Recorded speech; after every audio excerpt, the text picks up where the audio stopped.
पूज्य गणपति जी ने अपने विश्वंबर विश्वनाथ बाबा भोलेनाथ और मां पार्वती की 7 परिक्रमा लगा दी।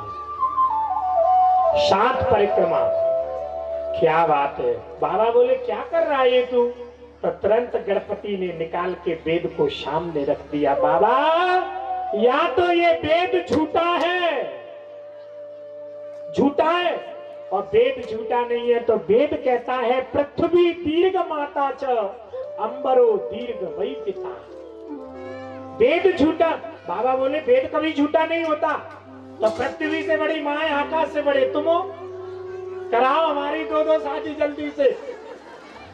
क्या बात है गणपति। शीघ्रम च भवितव्यों में विवाह क्रियताम शुभ। अब देरी मत करो, मैंने आकाश और पृथ्वी दोनों की परिक्रमा। माता जी मैं पूछना चाहूंगा, देखिए यहाँ माँ का प्रसंग आया है तो मैं 5 मिनट बोलूंगा। मुझे ये बताइए कि हर व्यक्ति की मुख्य रूप से कितनी माँ होती है? पहली माँ कौन है? कौन है? जिस माँ ने प्रसव की वेदना को सहते हुए हमें जन्म दिया, वो व्यक्ति की प्रथम माँ होती है। जिस माँ ने 9 महीने तक अपने गर्भ में रख करके प्रसव की वेदना को सहते हुए हमें जन्म दिया, वो व्यक्ति की प्रथम माँ। और दूसरी माँ कौन है? मेरी माँ है? जननी जन्म भूमिश्च, दूसरी माँ है जिस भूमि पर हमारा जन्म हुआ। व्यक्ति अपने जीवन में जिस भूमि पर जन्म लेकर के आया है, चाहे वो कितना बड़ा भी व्यक्ति बन जाए, पर कभी न कभी उसे जन्मभूमि की याद आती है। फलानी जगह पर बैठने का स्थान था, 4 भैया बैठते थे, क्या आनंद आता था। वेद कहता है कि जन्म देने वाली मां और जन्मभूमि, ये दोनों स्वर्ग से भी महान है। और तीसरी मां कौन है? जननी जन्म भूमिश्च स्वर्गादपि गरीयसी। जन्म हो गया, लालन पालन करने वाली मां पृथ्वी हो गई, और तीसरी मां है स्वर्ग की प्राप्ति कराने वाली। मैं हाथ जोड़ के आप सभी से पूछना चाहूंगा, जितने भी मेरी माता है, भाई बंधु पंडाल के अंदर विराजमान है, मुझे बता दीजिए व्यक्ति के किए हुए समस्त कर्मों को अंत में अपनी पूंछ के उन दिव्य बालों को पकड़ के बैतरणी से पार उतारने वाली वो तीसरी माँ कौन है? कौन है वो तीसरी माँ? गौ माता। गौ माता। समय के प्रभाव को देखिए, जिस भारत की पवित्र भूमि पर, जिस भारत की पवित्र भूमि पर मेरे भगवान नारायण ने गोपाल का नाम धारण करके गौ माताओं का लालन पालन किया, जिस भारत की भूमि पर दुनिया वाले कृष्ण को गोपाल के नाम से जानने लगे, आज कलयुग के प्रभाव से उस भारत की पवित्र भूमि पर सुबह से लेकर के शाम तक हजारों गौ माताओं का वध कर दिया जाता है, हजारों गौ माताओं को काट दिया जाता है। अरे किसी किसी गांव में ऐसे ऐसे दुष्ट व्यक्ति रहते हैं कि गौ माता अगर किसी के खेत में जाकर के एक मुख चारा खा करके आती है तो व्यक्ति गौ माता के सिर में, गौ माता के पैर में कुल्हाड़ी मार देता है।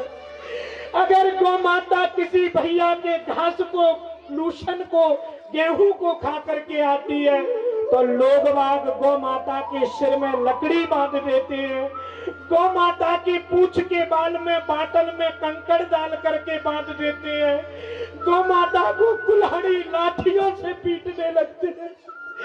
जिस भारत की पवित्र भूमि पर मेरे भगवान ने अपने को गोपाल बना करके गौ माताओं का लालन पालन किया, आज सुबह से लेकर के उस भारत की पवित्र भूमि पर एक से लेकर के हजारों गौ माताओं को मार दिया जाता है।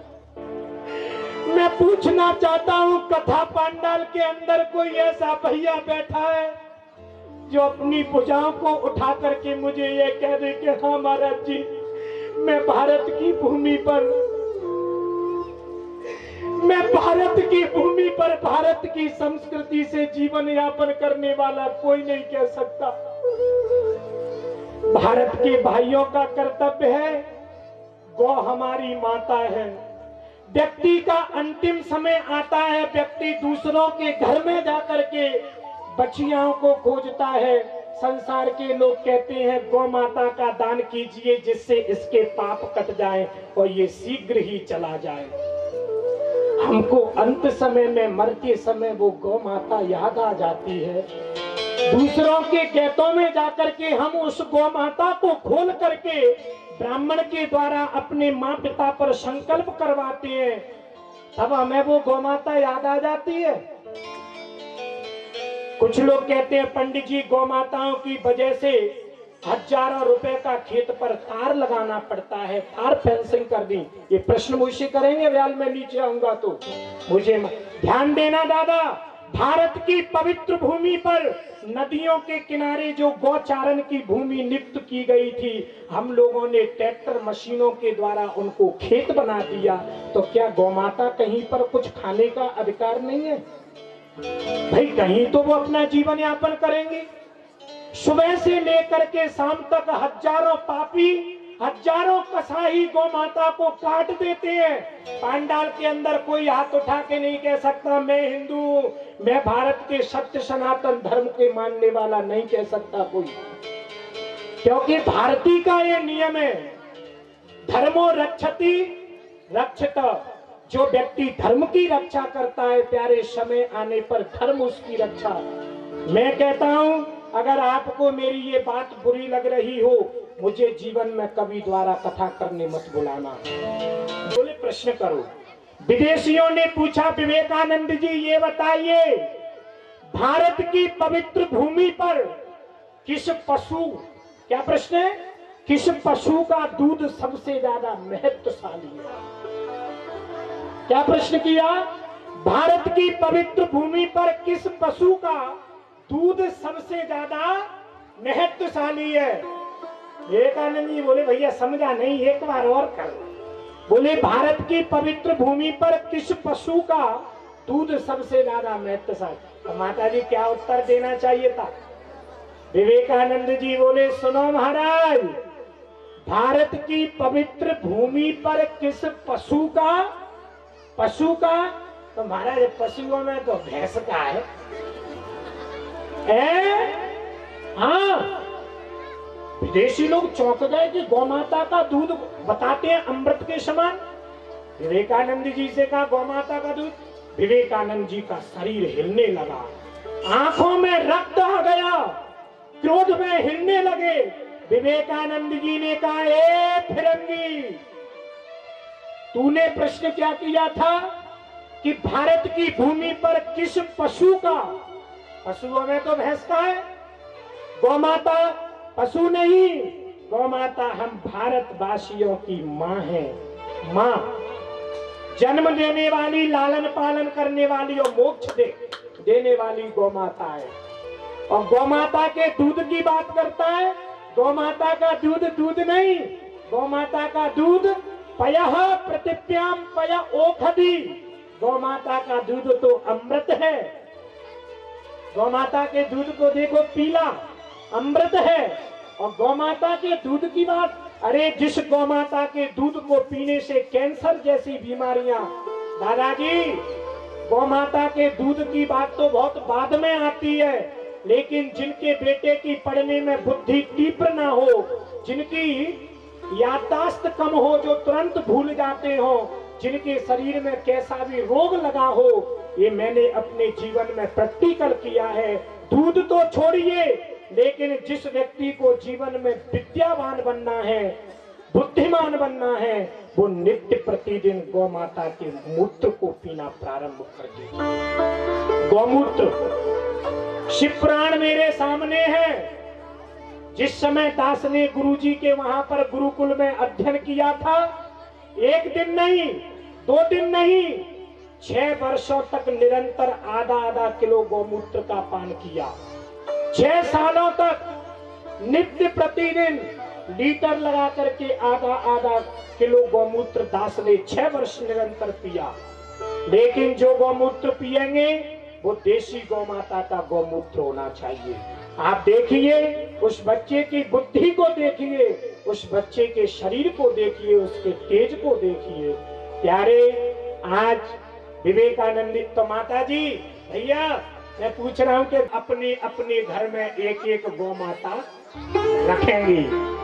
भारत की पवित्र भूमि पर रहने वाला हर व्यक्ति अपने अपने घर में जब एक एक गौ माता रखने लगेगा तो अनाथ गौ माताओं का फिरना बंद हो जाएगा और अपने आप गौ हत्या बंद हो जाएगी। अब मुझे पता कैसे चलेगा?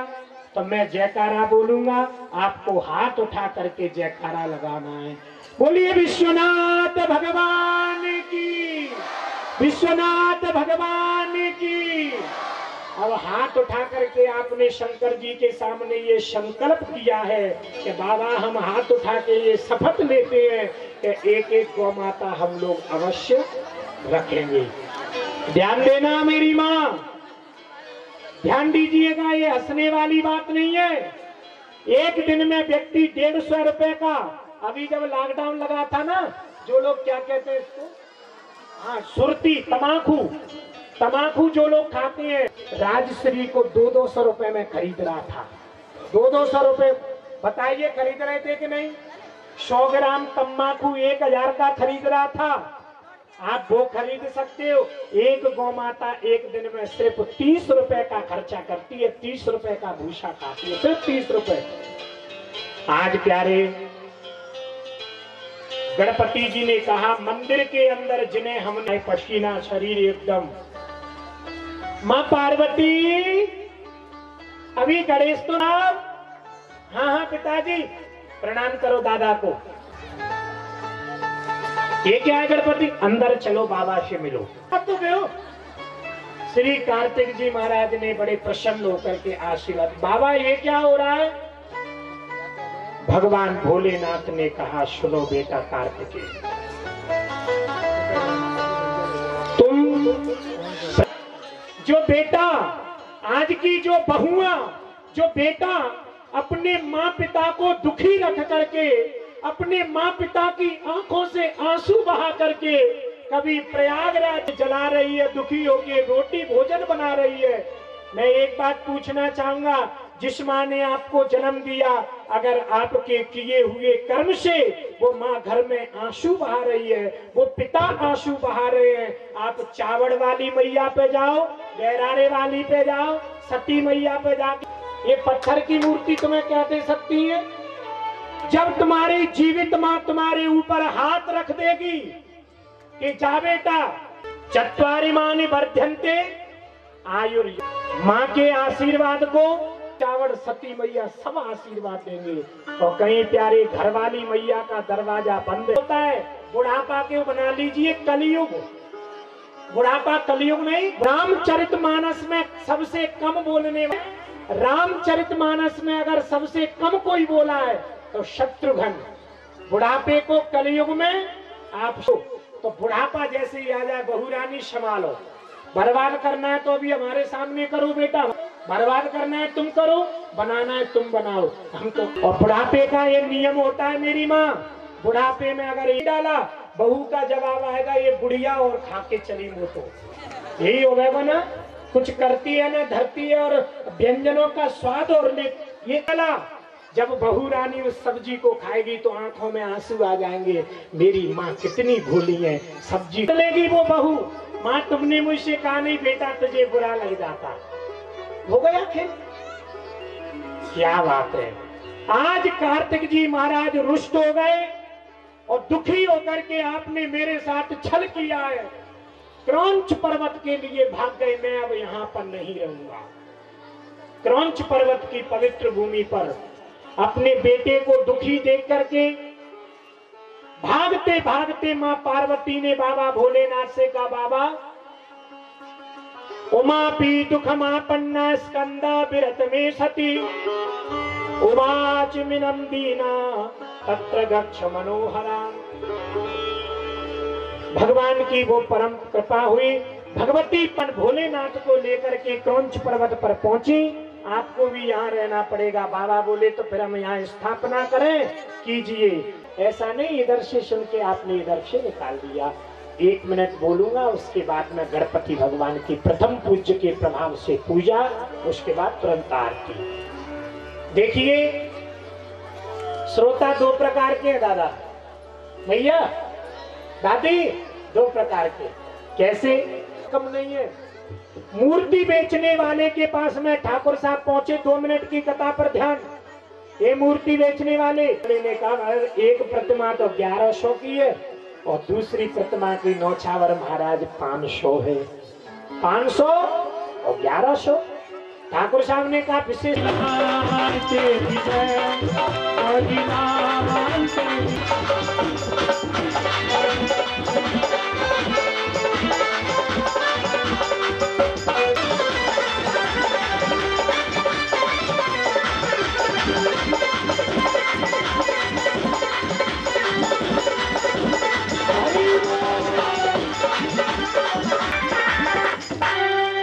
धरती से अंबर तक आलम अजीब होगा।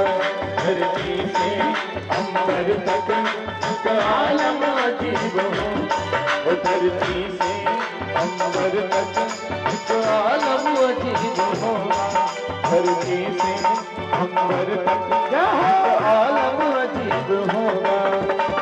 तेरे चाहने वाला, तेरे चाहने वाला मेरे करीब हो। देवा मन में धीर धरा हो, हर पल में तुम्हें मना। गोरी गोरी ताली बजाते हुए गोरी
तेरी विश्वनाथ भगवान की जय हो। जय हो। एक बार सभी लोग हाथ जोड़ करके जयकारा लगाएंगे। बोलिए विश्वनाथ भगवान की जय हो। श्री शिव महापुराण की जय हो। सिर्फ एक भजन होगा, जो भी माता है भाई बंधु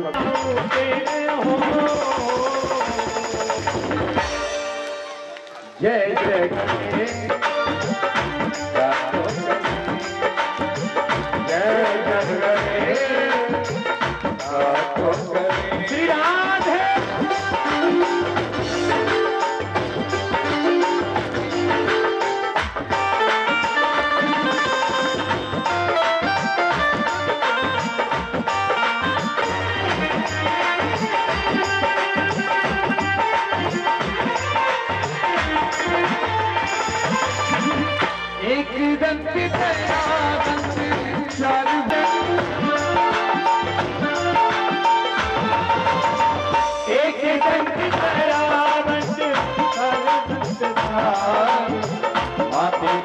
दूर सोहे मुझे की सवारी।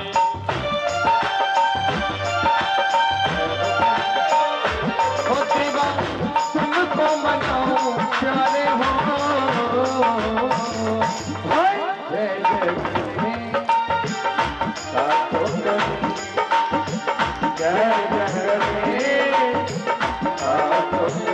श्री राधे।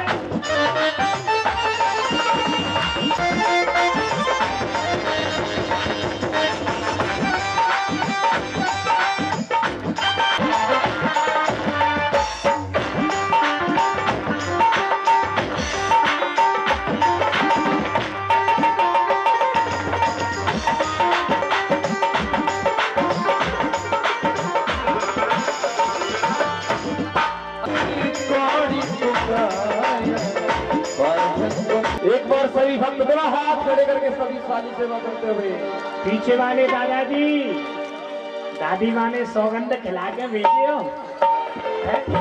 ताली तो बजा दो। जय जय गणेश।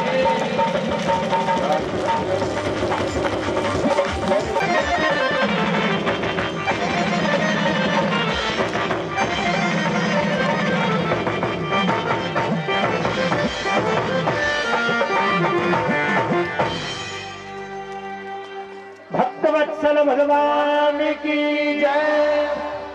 तो आज हम लोग जो आरती करेंगे गणपति जी भगवान की आरती होगी।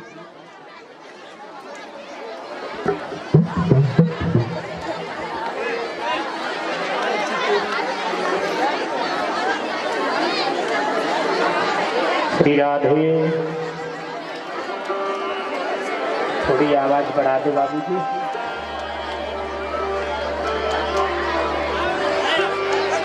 चंद्रमा मनसो जात चक्षो सूर्यो अजायत श्रोत्राद्वांश प्राणश मुखादग्निर्जायत। मैं आरती तेरी गाऊं मेरे गणराज बिहारी। मैं आरती तेरी गाऊं मेरे गणराज बिहारी। मैं आरती तेरी गाऊं मेरे गणराज बिहारी। मैं आरती तेरी गाऊं मेरे गणराज बिहारी।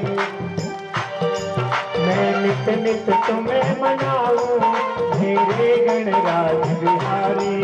मैं नित नित तुम्हें मनाऊं मेरे गणराज बिहारी। तुम गौरा घर में आए शिव जी के मन को भाए। तुम गौरा घर में आए शिव जी के मन को भाए। तुम गौरा घर में आए शिव जी के मन को भाए। तुम गौरा घर में आए शिव जी के मन को भाए। कभी मेरे घर भी आना मेरी गणराज बिहारी। मेरे घर भी आना मेरे गणराज बिहारी।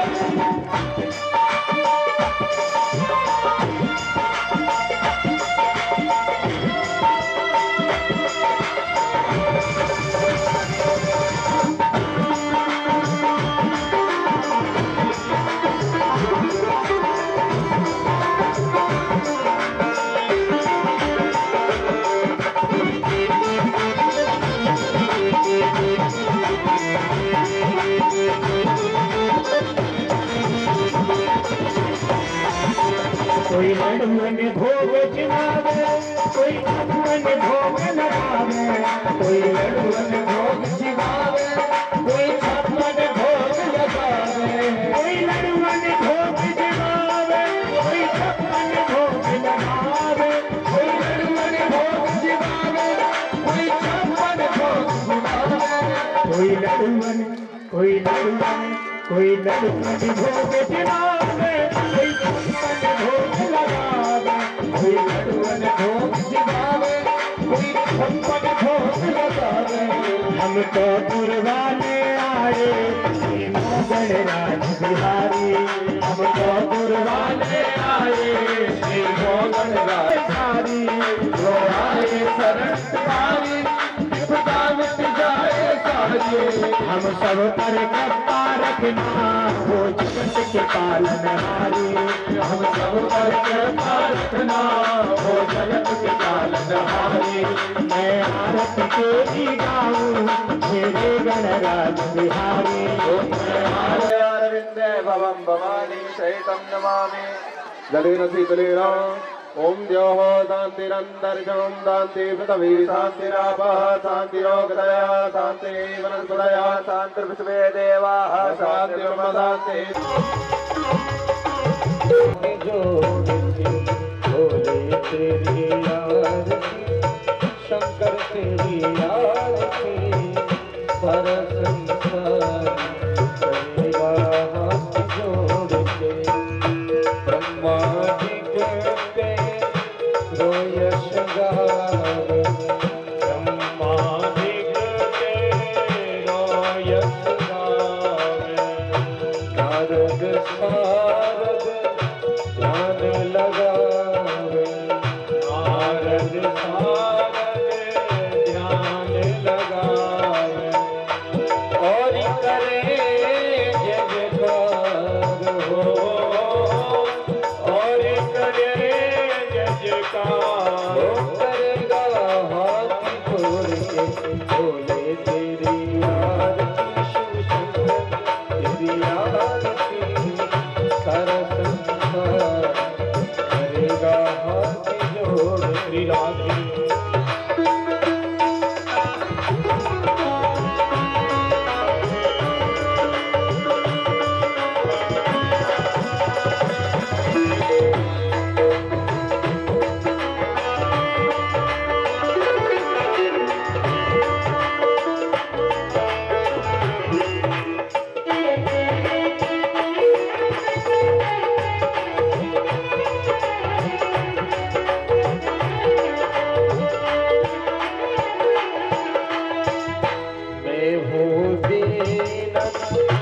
दुखिया भारी मैं हूँ दीन दुखिया भारी। आया हो प्रभु शरण तुम्हारी आया हो प्रभु शरण तिहारी। रखियो लाज हमार रखियो लाज हमार। वो करेगा कर जोर के बोले तेरी आरती शिव शंकर तेरी आरती सारा संसार करेगा हाथ जोड़ के। बोले तेरी आरती शिव शंकर तेरी आरती सारा संसार करेगा हाथ जोड़ के।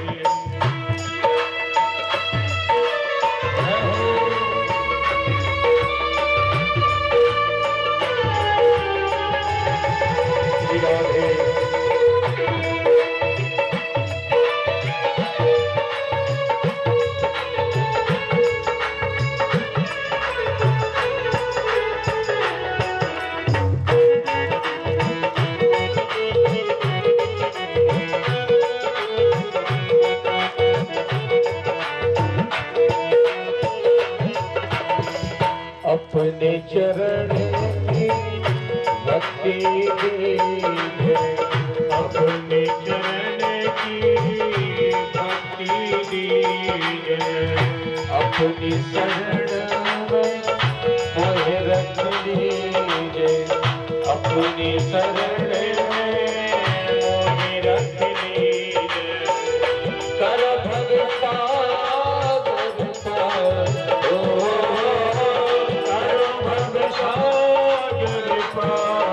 करेगा कर जोड़ के बोले तेरी आरती शिव शंकर तेरी आरती करेगा हाथ जोड़ के बोले तेरी आरती शिव शंकर तेरी आरती सारा संसार करेगा हाथ जोड़ के। करेगा हाथ जोड़ के करेगा हाथ जोड़ के करेगा हाथ। ओम जलेन शीतलेन ओम द्योः पृथ्वी शांतिराप शांतिरोदया शांति मन्त्रदया शांतिर्षेदेवा शांति ब्रह्म शांति सर्वगो शांति व्याधि पीडितं कर्म बंधने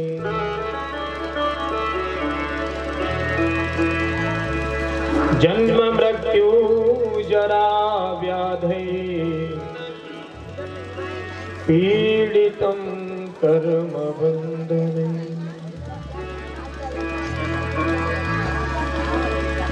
बोलिए विश्वनाथ भगवान की जय हो, शंकर भगवान की जय हो, श्री सोमनाथ जी महाराज की जय हो, बहरारे वाली मैया की जय हो, हनुमान जी महाराज की जय हो, श्री चावड़ मैया की जय हो, भक्त और भगवान की जय हो। जय जय श्री राधे नमः पार्वती पतये हर हर महादेव शंभो।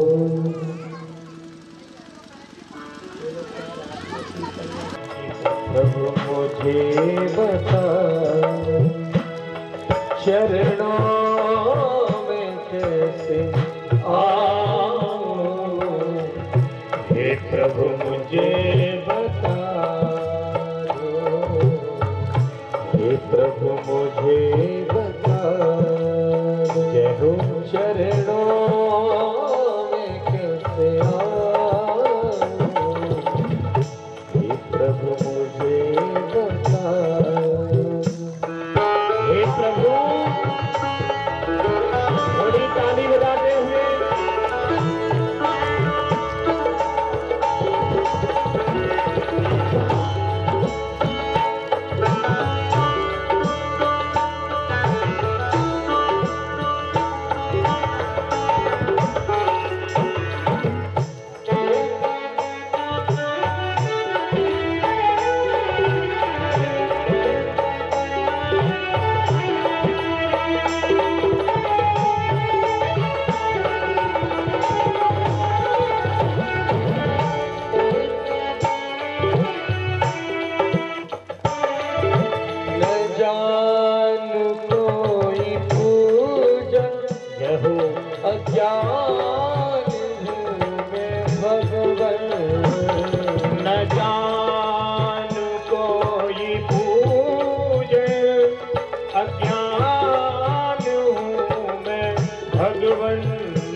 पतित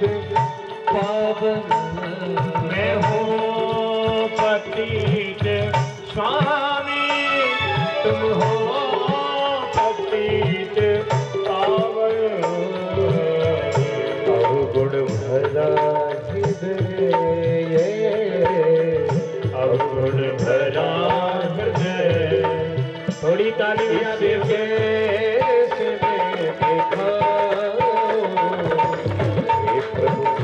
भगवान की कृपा से एक ही वरदान मांगते हैं, हमें अजर अमर बना दीजिए। तारकासुर के तीनों बेटों ने खड़े होकर के ब्रह्मा जी से एक ही निवेदन किया, अजराश्वामरा सर्वे भवाम इति नो वदन्, समृद्धवा करिष्यामि सर्वान्यन्या त्रिलोकये। तारकासुर के तीनों बेटा एक ही विचार करने लगे, हम धन संपत्ति वैभव वस्त्र भूषण आदि मांगेंगे तो समय आने पर सब चला जाएगा, लेकिन नहीं, अगर देना ही चाहते हो तो अजरा श्यामरा सर्वे, हमें अजर और अमर का वरदान दे दीजिए, अजर अमर बना दीजिए। श्री ब्रह्मा जी ने कहा, भैया ये वरदान तो मेरे पास में नहीं है, ये तुमने क्या मांग लिया? लक्ष्मी मांग लो, वैभव मांग लो, धन संपत्ति मांग लो, ये सब तो मैं तुम्हें दे सकता हूं, पर अजर अमर का वरदान मुझे देने की सामर्थ्य, मुझे आदेश मेरे पास ये है ही नहीं। और जो वरदान मेरे खजाने में मेरे पास नहीं है वो मैं तुम्हें कहां से दूंगा? ब्रह्मा जी ने मना किया, भैया भगवन नास्ति में वेश्य पराक्रम में बताम अभी, अदर्शया सात्रवानाम यत्र वत्सा मरे सुखम।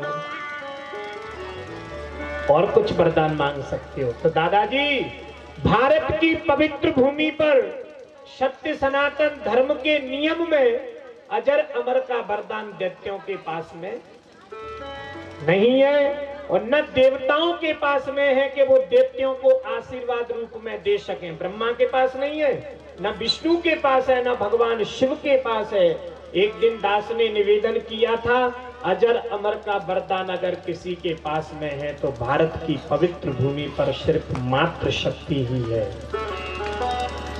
किसने किसको दिया? अजर अमर गुण निधि सुत हो, मां जानकी के पास में ही है। जिसे ब्रह्मा नहीं दे सकते, विष्णु नहीं दे सकते, उसे भगवती जानकी ने अपने पुत्र हनुमंत लाल के लिए दिया था। अजर अमर गुण निधि सुत हो। श्री गोस्वामी जी रामचरितमानस में लिखते हैं, अष्ट सिद्धि नव निधि के दाता, अष्ट सिद्धि नव निधि के दाता, अष्ट सिद्धि नव निधि के दाता, अष्ट सिद्धि नव निधि के दाता, असबर दीन असबर दीन जानकी माता, असबर दीन जानकी माता, अष्ट सिद्धि नव निधि के दाता, अष्ट सिद्धि नव निधि के दाता। भैया ये अजर अमर में नहीं दे सकता।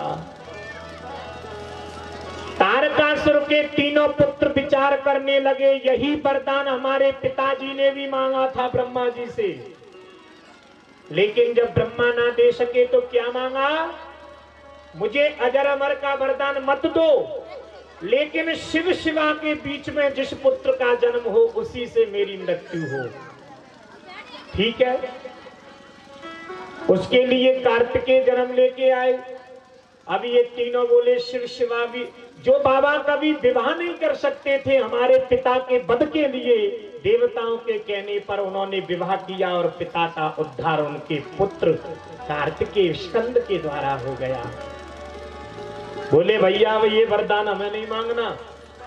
और ये तारकाक्ष, विद्युतमाली और कमलाक्ष, तारकासुर के तीनों पुत्रों ने क्या वरदान मांगा है, ध्यान दीजिए। अगर तुम्हारे पास अजर अमर का वरदान नहीं है तो हमें बहुत सुंदर वरदान मांगेंगे, वो दीजिए। बताइए ब्रह्मा जी का आदेश। पुराणी त्रीणि वे देवी निर्मात्या दुतानि च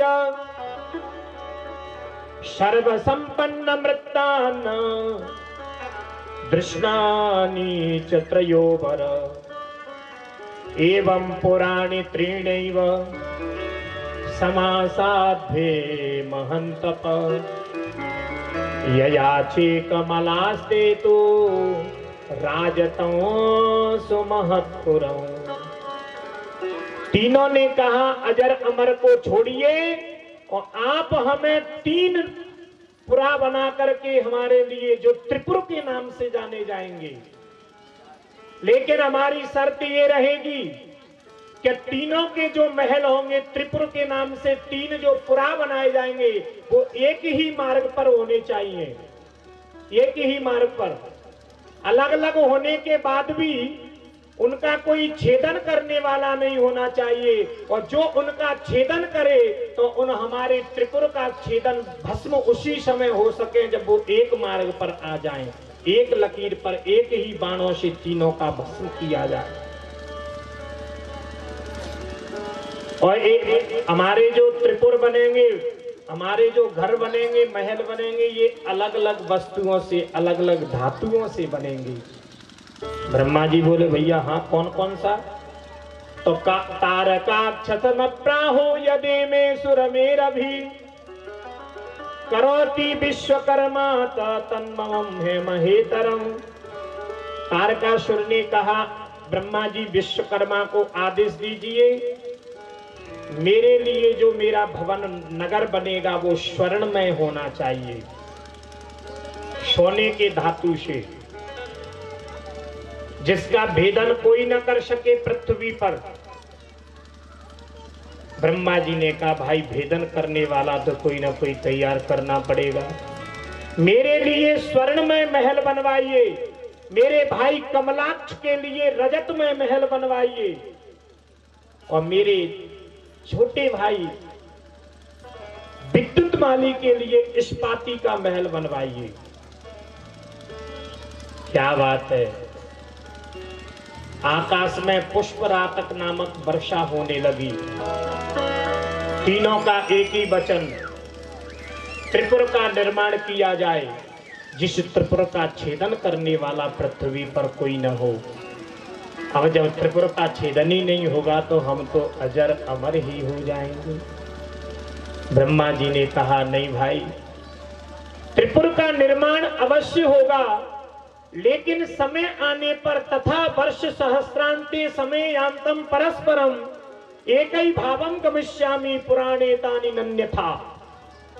शिव पुराण कहता है ब्रह्मा जी ने तीनों पुत्रों के लिए आशीर्वाद रूप में त्रिपुर के महल बनाने का आदेश विश्वकर्मा के लिए दे दिया। तीनों के लिए 3 महल बनाइए। लेकिन सुनो भैया, जिस समय पर तुम्हारे तीनों महल एक मार्ग में आ जाएंगे, एक दिशा में आ जाएंगे, उस समय स्वयं विश्वंबर विश्वनाथ भगवान भोलेनाथ इनका छेदन करके तुम्हें भस्म कर देंगे। दानव तारकासुर के पुत्र विचार करने लगे बाबा भोलेनाथ हमारी मृत्यु नहीं कर सकते। क्यों? इनका जो महाराज जी भाव था ये भी सही था। तारकाक्ष ने, विद्युतमाली ने, कमलाक्ष ने अपने तीनों त्रिपुरों में वास करने से पहले हजारों वर्षों तक बाबा भोलेनाथ की ही तपस्या पुनः की। बोले हम अपने त्रिपुर में रहेंगे जरूर, लेकिन त्रिपुर में रहने पर भी हम नित्य शिवलिंग की उपासना करेंगे। और जब बाबा भोलेनाथ की शिवलिंग की उपासना करने पर हमारी धर्म जड़, पुण्य जड़ लग जाएगी, तो पुण्य जड़ को मिटाने की सामर्थ्य पृथ्वी पर किसी के पास में नहीं है। क्या बात है।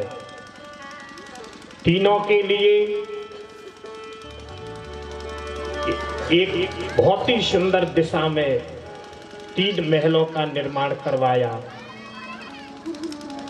सनत कुमारों ने बताया कि ब्रह्मा जी महाराज ने तुरंत शिव जी की प्रेरणा से यम दानव को बुलाया है, आज्ञा दी है, तुम जाइए सोना चांदी और लोहे के सोने का जो पुर बनेगा उसमें तो तारकाक्ष रहेगा, चांदी का जो बनेगा उसमें विद्युत माली रहेगा और लोहे का जो बनेगा उसमें कमलाक्ष रहेगा। तीनों के लिए 3 भुवनों का निर्माण। वो परम पवित्र समय आ गया। हजारों वर्षों तक तपस्या करने के बाद में ये तीनों भाई लौट करके आए और ब्रह्मा जी से वरदान रूप में स्वर्णमय, चांदमय और इस्पातमय तीनों लोकों में जाकर के ये वास करने लगे। तीनों ने नियम बना लिया, नित्य प्रतिदिन बाबा भोलेनाथ की तपस्या करना है, बाबा भोलेनाथ का भजन करना है, शिवलिंग की पूजा करते हैं। नमस्ते सर्वरूपाय महानरक हारिणे पापहारिणे तुभ्यो नमो वृषभ वाहन। वृषभ पर आरूढ़ होने वाले बाबा भोलेनाथ की नमस्ते नमस्ते नमस्ते कह करके ये पूजा करने लगे, उपासना करने लगे। इधर में देखते देखते तीनों महलों में जब देवराज इंद्र ने समस्त देवताओं को लेकर के ये तारकासुर के तीनों पुत्रों को देखा तो इंद्र के हृदय कांपने लगा, दुखी होने लगा कि जिस तारकासुर का उद्धार कराने के बाद में तारकासुर से भी बहुत ज्यादा प्रभाव रखने वाले तारकासुर के जीवन में तो शिव की भक्ति नहीं थी, इसलिए शिव के पुत्र ने तत्क्षण उसका वध कर दिया। लेकिन ये दैत्य योनि में ऐसा वरदान पा करके अपने अपने भवनों में शिवलिंग की नित्य प्रतिदिन उपासना करते हैं। दादाजी, राक्षस प्रवृत्ति में रहने वाला व्यक्ति अगर परमात्मा की भक्ति श्रद्धा पूजा करने लगे तो भगवान भी उसका वध नहीं कर सकते। जब देवता भगवान की शरण में आए, ब्रह्मा जी से बोले तारकाक्ष का, कमलाक्ष का, विद्युत माली का वध कैसे होगा, कृपा करके हमें बताइए। तो ब्रह्मा जी ने कहा भैया तुम चिंता मत कीजिए, मैंने वरदान तो उन तीनों के लिए दिया है। देवताओं ने कहा ब्रह्मा जी आप किसी को कुछ भी वरदान दे देते हो, भाई जो मेरा तप करेगा जब कुछ मांगेगा तो देना तो पड़ेगा। भाई तप करोगे तो मांगेगा तो देना तो पड़ेगा। लेकिन ब्रह्मा जी ने कहा देवताओं तुम चिंता मत कीजिए, मैंने तीनों को त्रिपुर में वास करने का आदेश तो दिया है, लेकिन समय आने पर विश्वंभर विश्वनाथ भगवान तीनों का उद्धार कर देंगे। अभ्यदा सर्वभूतानां निरकं तारकात्मजा अधिक्षया प्रकुर्वन्ति सर्वे कर्माणि शंकर। ब्रह्मा जी ने कहा तुम चिंता मत करो, समय आने पर तारकासुर के तीनों पुत्रों का वध भगवान शंकर करेंगे। आज देखते देखते भगवान शिव की उपासना करते हुए ये तीनों अत्याचार करने लगे, देवताओं को सताने लगे। तारकासुर के तीनों पुत्रों ने जाकर के समस्त देवताओं को बंदी बना लिया। इंद्र भाग गया। इंद्र ने अमरापुरी की ओर आते हुए जब तीनों को देखा तो भागते भागते इंद्र तुरंत सुमेरु पर्वत की गुफा में चला गया। भागते हुए सुमेरु से निकल करके ब्रह्मा जी के पास गया। क्या करें, शंकर जी का भजन भी करते हैं, हम देवताओं को भी परेशान करते हैं, दैत्यों का ये नियम ही। अच्छा, जिस समय पर दैत्य राजा बनता है, पहले भी और आज भी, तो दैत्य राजा सबसे पहले एक ही नियम प्रारंभ करता है, बोले यज्ञ करना मेरे राज्य में बंद कीजिए। क्यों? सबसे पहले किस पर प्रतिबंध लगाएगा? यज्ञ करना बंद कीजिए। दूसरा प्रतिद्वंद, बोले भगवान के मंदिरों में, परमात्मा के मंदिरों में ताला डाल दीजिए। क्यों? क्योंकि दैत्यों को मालूम है देवताओं की शक्ति बढ़ाने वाला, देवताओं के पावर को बढ़ाने वाला अगर कोई कार्य है तो यज्ञ कार्य ही है। यज्ञात् भवति पर्जन्यो पर्जन्यात् अन्न संभव। श्रीमद् भगवत गीता में भगवान श्री कृष्ण अर्जुन से कहते हैं, अर्जुन यज्ञ करने से देवराज इंद्र प्रसन्न होता है, और इंद्र जब प्रसन्न होता है तो यज्ञ के करने से जल की वर्षा होती है, और जब जल होता है तो पृथ्वी पर पुनः घास फूस फसल होती है, और अन्न आदि प्राप्त करने पर व्यक्ति पुनः यज्ञ कर्म समोद्भव, पुनः यज्ञ का कर्म कर सकता है। दैत्य जब भी राजा बनते हैं तो एक ही काम है इनका, यज्ञों पर प्रतिबंध लगाना, दूषित कर्मों को कराना, मंदिर में ताले डलवा देना। आज प्यारे वो परम पवित्र समय आ गया, भगवान की कृपा से, ये तीनों के प्रभाव से अनेकों प्रकार के अत्याचारों को तीनों ने जाके देवराज इंद्र सभी देवताओं को अपने तीनों त्रिपुर, जिन तीनों के पुरों को त्रिपुर के नाम से जानते थे, उनमें ले जाकर के बंदी बना लिया। आहा, इंद्र की प्रार्थना को सुनकर के भागते हुए ब्रह्मा जी शंकर जी के पास में गए, विष्णु भगवान के पास में गए, और जाकर के भगवान विष्णु से क्या बोले, जानामि देव कष्टम च विधुना सकलम महत्, दैत्यास्ते प्रबला हन्तु मत्सक्यास्त सुरासुरै। जाकर के श्री ब्रह्मा जी ने विष्णु भगवान से कहा, प्रभु आप ही बताइए कि अब देवताओं की रक्षा कैसे की जाए। क्यों? बोले मैंने तारकासुर के पुत्रों को त्रिपुर का जो भेदन नहीं कर पाएगा, तुम्हारी कभी मृत्यु नहीं होगी, ये आशीर्वाद तो दे दिया।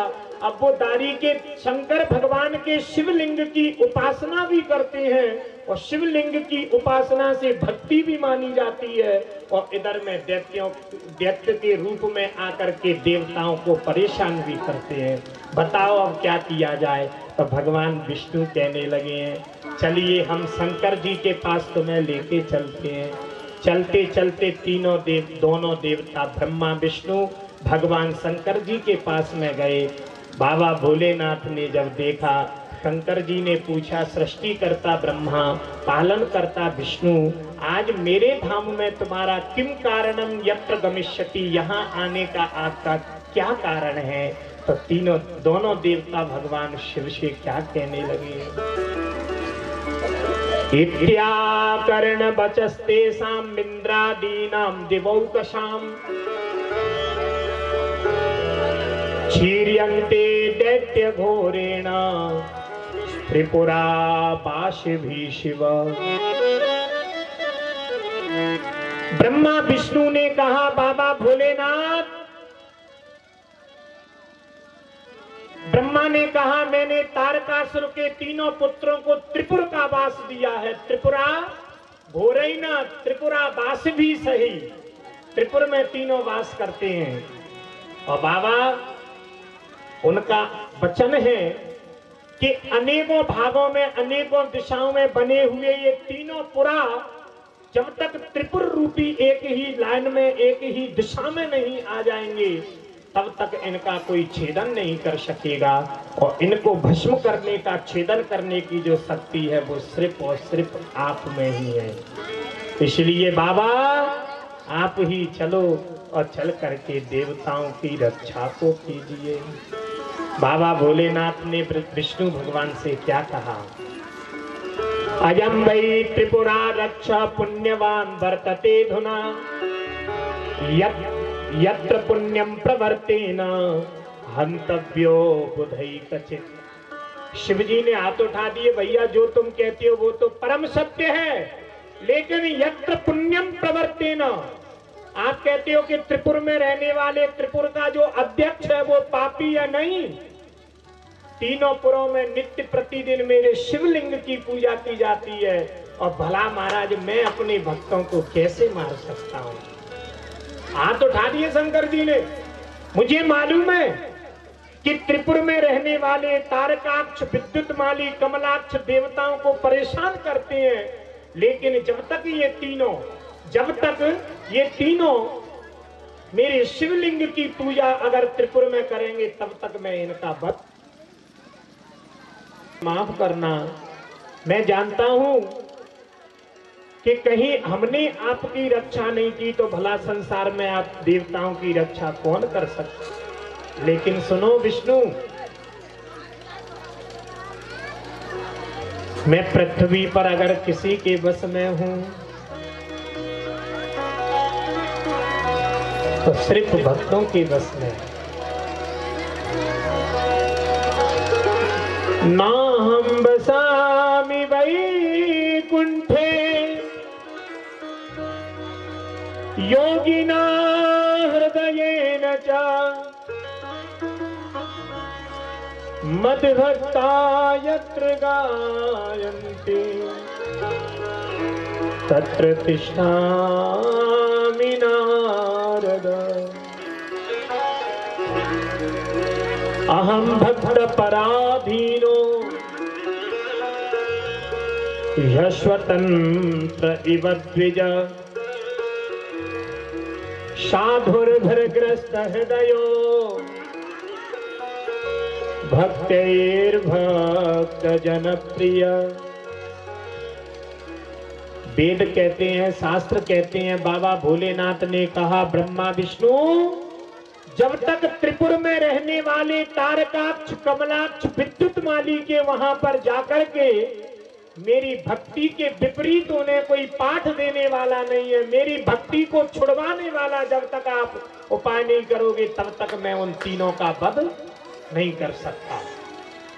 ध्यान देना, बाबा भोलेनाथ ने कहा अब तो विष्णु आप ही कुछ कीजिए, ब्रह्मा आप ही कुछ कीजिए, कोई ऐसा उपाय करो जिससे वो तीनों मेरी भक्ति करना बंद कर दें, और जिस क्षण वो मेरी भक्ति करना बंद कर देंगे उसी क्षण से उनके लिए मृत्यु का वरदान करना, मृत्यु करना मैं प्रारंभ कर दूंगा।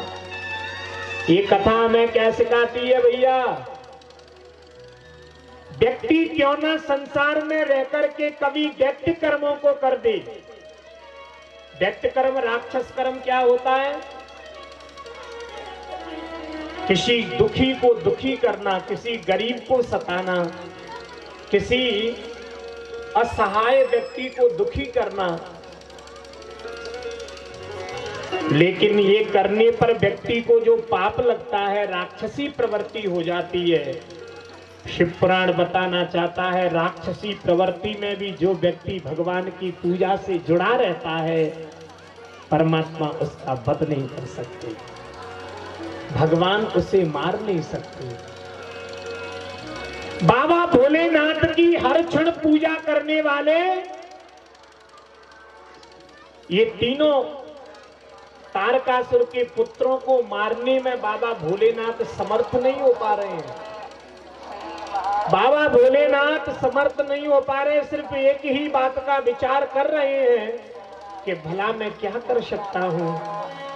आप मेरी पूजा को जिस क्षण से उन पर बंद करवा दीजिए, उसी क्षण से मैं उनके लिए मृत्युघाती बाणों का प्रयोग करना प्रारंभ कर दूंगा। ब्रह्मा, विष्णु, महेश तीनों के बीच में ये वार्तालाप हुई। धर्म में विघ्न करने के लिए विष्णु भगवान ने एक श्रुत खंड का निरूपण किया। ध्यान देना, देखते देखते भगवान विष्णु के सामने ब्रह्मा जी को विष्णु भगवान ने आदेश दिया, ब्रह्मा आप कुछ कीजिए। और देखते देखते भगवान विष्णु के अंग प्रत्यंग से शरीर के द्वारा एक अरहन नाम का बड़ा ही देखते देखते पुत्र प्रकट हो जाता है। बोलिए भक्त वत्सल भगवान की जय हो। अरहन नामं ते स्यादु हन्याची च सुवानि च स्थानं वक्ष्यामि ते पश्चात् शृणुः प्रस्तुतमादरात्। विष्णु भगवान के देखते देखते उनके देह से, उनके अंग प्रत्यंग से एक बहुत ही सुंदर बालक प्रकट हुआ। देखते देखते इसने अपना दिव्य देह धारण कर लिया और ये बालक जाकर के भगवान विष्णु के चरणों में प्रणाम करने लगा। विष्णु भगवान ने से कहने लगा, आदेश कीजिए मेरे लिए। तो भगवान विष्णु ने इस बालक के लिए क्या आदेश किया है? मायिन मायामयो शास्त्र तत्षोडश सहस्रकं श्रोतस्म नारद है मेरा नाम, इधर उधर करता रहूं, सोई हमारो काम। दादाजी, माताजी, नारद जी झगड़ा कराने में बड़े कुशल पात्र हैं। एक क्षण भर में, एक क्षण में नारद जी का ये नियम है, परमात्मा की लीला को बढ़ाने के लिए एक क्षण में बने हुई जगह पर तुरंत झगड़ा करा देते हैं। और बिगड़े हुए काम में अगर नारद जी पहुंचे तो तुरंत जहां भगवान का, देवताओं का हित हो रहा हो, वहां तुरंत उस काम को बना देते हैं। वो परम पवित्र समय आ गया जब नारद जी को आते हुए त्रिपुर की स्वामी तारकाक्ष, विद्युतमाली कमलाक्ष ने देखा तो एक उच्च आसन नारद जी को ऊंचे सिंहासन पर बिठाला। आइए नारदो देव दर्शनम। ये किसके शिष्य हैं? शंकर जी के भक्त हैं। इनको मालूम है हमारा वध शंकर जी करेंगे, लेकिन फिर भी शंकर जी के भक्त क्यों? बोले जिस शिव की पूजा करने से मरने के बाद में भी व्यक्ति को मुक्ति मिल जाए, ऐसे शंकर को हम कभी नहीं छोड़ सकते। नारद जी ने विचार बनाया, भैया मैं यहाँ पर अपनी लीला को कैसे विस्तार करूं? तो नारद जी ने थोड़ा थोड़ा सा शंकर जी के विपरीत इनसे बातें करना प्रारंभ किए। अरे तारकाक्ष, त्रिपुर के स्वामी, तुम किस शंकर की पूजा करते हो? जो शंकर जी अपनी पत्नी से भी कपट रखते हैं, जिस शंकर जी ने अपने गले में मुंडों की माला पहन रखी है, तुम्हारा कुछ बिगाड़ने वाले नहीं है। अरे तुम अपनी शक्ति को तो देखो, तुमने संसार के समस्त देवताओं को, तुमने संसार के सभी देवों को अपने त्रिपुर में दास बना करके रखा है, और तुम वो शंकर जी को, और झगड़ा कराने में तो ये कुशल है। पूरी व्यवस्थाएं, पूरी क्रियाओं को बना रहे हैं कि इन दोनों के बीच में, शंकर और तारकासुर के पुत्रों के बीच में विरोध कैसे हो, ये उनकी भक्ति को कैसे छोड़े। आहा, उसी समय पर देखते देखते जो भगवान विष्णु ने अरहन नाम का बेटा भेजा था, उसे शिष्यों के साथ में बुलाया। आइए। नारद जी ने कहा, तुमसे बड़ा तपस्वी मुझे इस संसार में कोई नहीं दिखता, और उन तारकासुर के पुत्रों के सामने ही नारद जी उस जैन धर्म की स्थापना करने वाले पुरुष से बोले, भैया सबसे पहले तुम मुझे दीक्षा दो। क्या करो? मुझे दीक्षा दो। आज देखते देखते नारद जी ने स्वयं उनसे जब दीक्षा ले ली, तो नारद जी बोले, भैया तारकाक्ष, अगर तुम अपना उद्धार चाहते हो तो मेरे कहने से तुम भी इनसे दीक्षा धारण कीजिए, क्योंकि बिना गुरु के जीवन में कोई कभी इस भव सागर से पार नहीं उतर सकता।